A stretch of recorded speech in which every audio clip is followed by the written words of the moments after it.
Steve Siebel, sosok miliarder yang membangun kekayaannya sendiri, bilang bahwa mengumpulkan kekayaan itu kayak ngebentuk skill yang gampang dipelajari. Berita bagus nih buat kamu dan aku. Dalam bukunya yang berjudul How Rich People Think, dia ngomong bahwa orang bisa jadi jago dalam ngedapetin duit, sama kayak mereka bisa jadi jago dalam hal-hal lain. Kayak belajar bahasa atau mainin game. Menjadi kaya itu nggak gampang, terutama buat orang biasa. Ini butuh ketekunan, kehausan, dan etos kerja yang oke banget. Di video ini, aku bakal ngebahas beberapa pelajaran yang dipercayai oleh para miliarder yang bangun kekayaannya seorang diri atau secara mandiri, dan para milioner sebelum mereka ngumpulin kekayaan mereka. Tapi sebelum kita ngulik video yang keren ini, pertanyaan untukmu. Ini pertama kalinya kamu mampir di sini? Kalau iya, selamat datang di Cara-Cara Kaya. Di channel ini, aku bakal mengajarkan pola pikir dan keterampilan finansial buat ngebantu kamu mencapai tujuanmu. Jadi, pencet tombol subscribe dan aktifin lonceng pemberitahuan biar nggak ketinggalan video-video kita. Dan sambil kamu di sini, beri video ini jempol ke atas yuk. Sekarang, mari kita mulai. Pertama, fondasi pertama adalah bekerja pada dirimu sendiri. Pengetahuan dan kebijaksanaan adalah barang yang paling dicari di planet ini. Dan gak cuma kamu aja yang pengen punya itu. Gak enak ya, pengetahuan dan kebijaksanaan gak pernah datang dengan mudah. Biasanya harus korbankan waktu dan tenaga buat dapetin itu. Dan salah satu langkah pertamanya adalah tingkatin dirimu sendiri. Masalahnya, banyak orang itu punya kebiasaan buruk. Mereka suka taruh diri mereka di urutan terbawah. Banyak uang dihabisin buat orang lain dan aktivitas lain. Tapi buat diri sendiri, sedikit banget. Padahal, tahu nggak? Gak ada investasi yang lebih oke daripada investasi di dirimu sendiri. Kalau pengen jadi orang kaya, ya kita harus konsentrasi buat memperkaya tubuh, pikiran, dan kemampuan kita. Itu termasuk perawatan rutin, pengembangan pribadi, mengambil kursus tambahan, dan hal-hal semacam itu. Prioritas yang lain untuk pengembangan diri adalah karakter atau kepribadian kamu, Ricis. Gak ada uang di dunia ini yang bisa beli kepribadian baru. Jadi lebih baik kamu tingkatin dan kamu punya secara gratis. Ada pandangan umum juga kalau setelah dapat kekayaan, sifat positif dan negatif seseorang jadi makin kentara. Meskipun benar kamu bisa ubah gaya hidup dan tindakan kamu setelah menjadi kaya, tapi itu jauh lebih susah. Makanya, kalau kamu pengen sukses dan kaya dengan baik, satu-satunya jalan untuk bekerja pada diri kamu sendiri, biar jadi orang yang bisa mendapatkannya. Kedua, landasan kedua adalah kerendahan hati. Kamu harus belajar pelajaran tentang kerendahan hati. Banyak orang masih kesulitan sama yang satu ini. Karena artinya kamu harus mengatasi keinginan untuk melakukan validasi eksternal.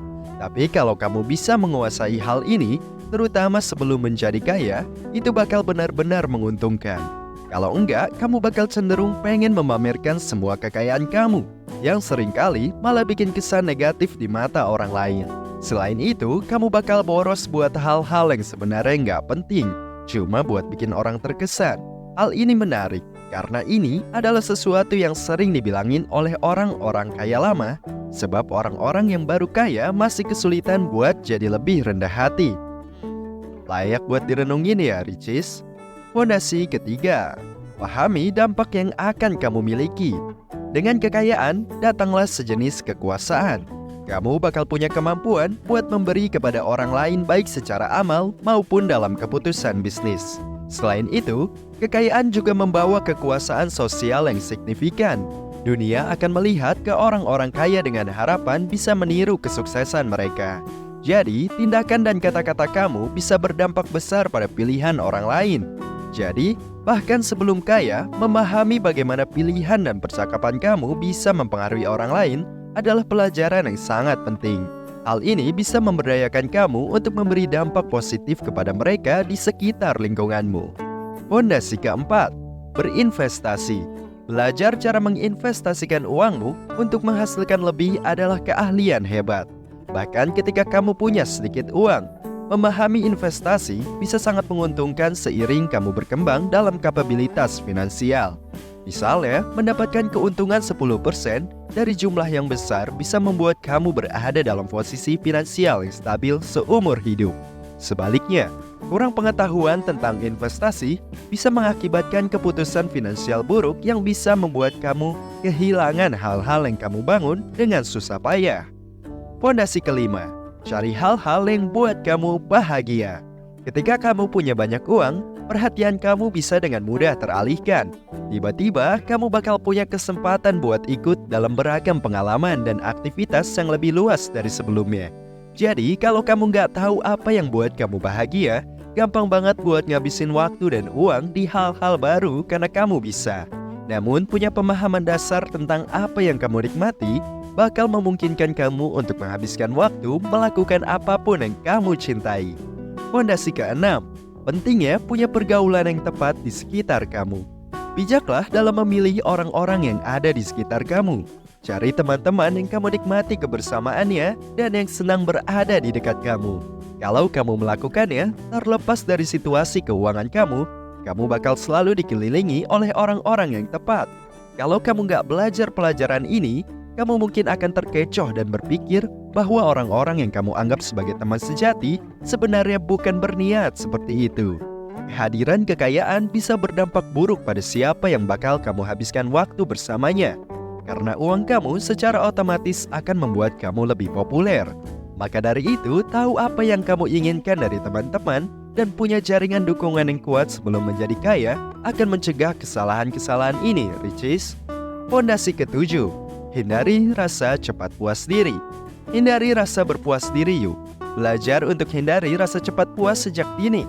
Selalu usahakan buat berkembang, ngelakuin lebih banyak hal dan jadi versi lebih baik dari diri kamu. Gak harus perubahan drastis yang mengubah hidup kamu, tapi lebih ke nyari cara buat terus dapat yang terbaik dari hidup dan kasih diri kamu tantangan yang bikin semangat. Nah, kalau kamu udah sukses secara finansial, kamu mungkin kepikiran buat santai aja tanpa punya mentalitas kayak tadi. Padahal, kalau kamu begitu, kamu bakal kehilangan kesempatan buat pakai situasi finansial kamu buat kebaikan dan bisa bikin tingkat kebahagiaan kamu menurun, Ricis. Nomor 8. Fondasi ke-8. Pengalaman lebih berharga daripada benda.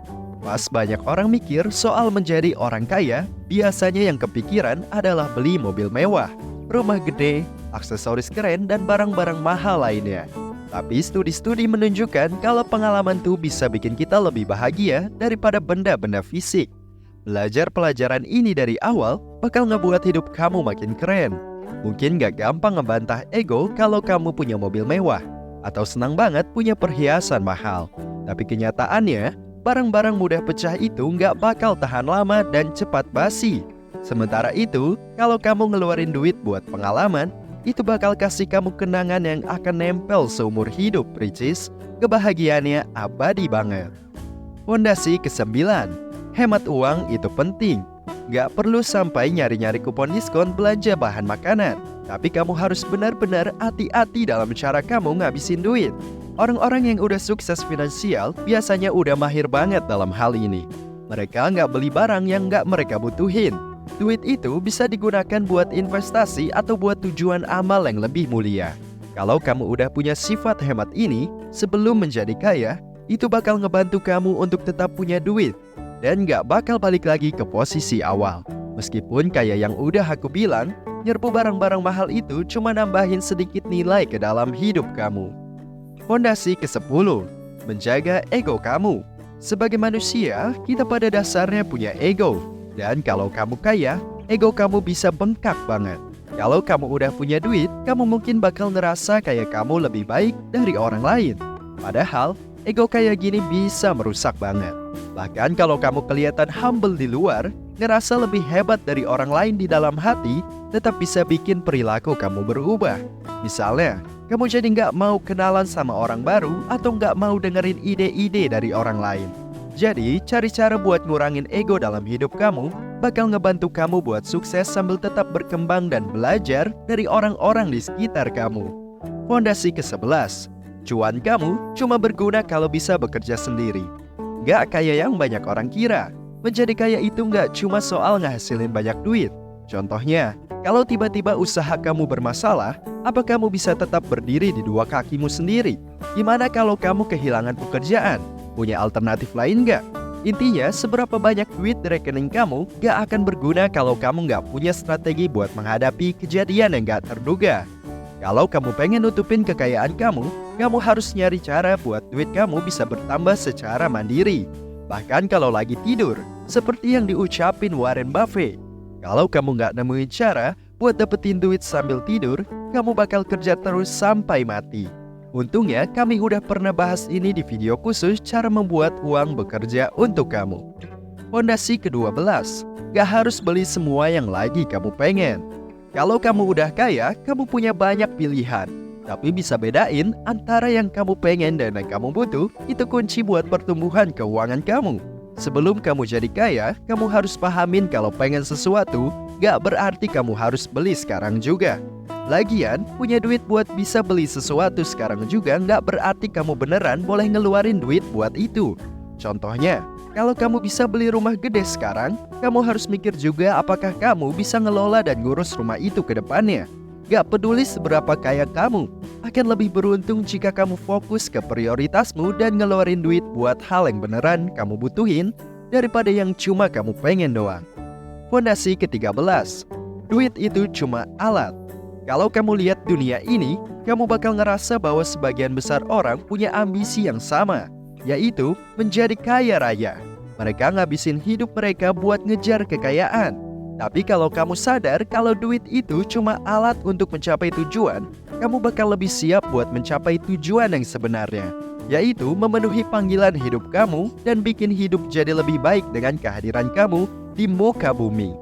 Fondasi ke-14, fokus ke uang yang kamu simpen. Kamu sendiri yang punya kendali buat nabung dan investasiin duit kamu. Makanya, membangun tabungan secepat mungkin berarti bakal punya lebih banyak duit. Kalau kamu fokus buat nyimpen lebih banyak, sebenarnya kamu lagi cari cara buat ngirit dan hasilin lebih banyak duit. Tapi kalau kamu ngerasa kalau kamu nggak punya kendali atas hasil investasi kamu bisa fokus buat dapetin lebih banyak pengetahuan. Pengetahuan ini bakal mendorong kamu buat ambil tindakan yang bisa bantuin kamu cepat menjadi orang kaya dan menambah potensi kamu buat tetap selamanya jadi orang kaya. Fondasi ke-15, di segala aspek kehidupan termasuk keuangan, punya tujuan itu sangat penting. Banyak orang bikin rencana dan gambarin tujuan keuangan, bahkan saat mereka masih berjuang untuk kumpulin duit. Tapi pas mereka udah mencapai tujuan itu, seringkali mereka lupa buat terus punya tujuan yang sebenarnya nggak sehat dan bisa bikin mereka jadi miskin lagi. Intinya, kamu harus ngerti kalau ada beberapa prinsip keuangan yang nggak boleh dianggap enteng. Nggak peduli seberapa banyak kekayaan yang kamu punya. Walaupun budget itu bagian dari tujuan finansial, itu belum cukup buat rencana keuangan. Tujuan finansial bisa berupa aset yang kamu punya, target tabungan, atau bahkan utang yang pengen kamu bayar. Fondasi ke-16, duit bisa hilang dengan cepat. Nyari duit emang susah, tapi ngebuang semua duit itu gampang banget. Kalau kamu bikin keputusan yang salah, semua uang yang kamu kumpulin bertahun-tahun bisa lenyap dalam sekejap. Kamu harus pahamin fakta ini soal uang. Susah buat dapetinnya, tapi gampang buat kehilangannya. Makanya orang kaya biasanya punya ahli keuangan buat ngurus duit mereka dan bikin rencana keuangan jangka panjang. Nah, itu dia. Udah selesai buat kali ini. Makasih banyak udah nonton. Semoga kamu dapat ilmu yang berguna. Kalau kamu belum nge-like video ini, buruan deh. Kami masih punya banyak konten keren buat kamu untuk bantu kamu tumbuh dan bangun hidup kamu. Jadi pastiin buat cek video-video lainnya ya. Sekali lagi, semoga kamu punya hari yang menyenangkan dan sampai jumpa di video berikutnya.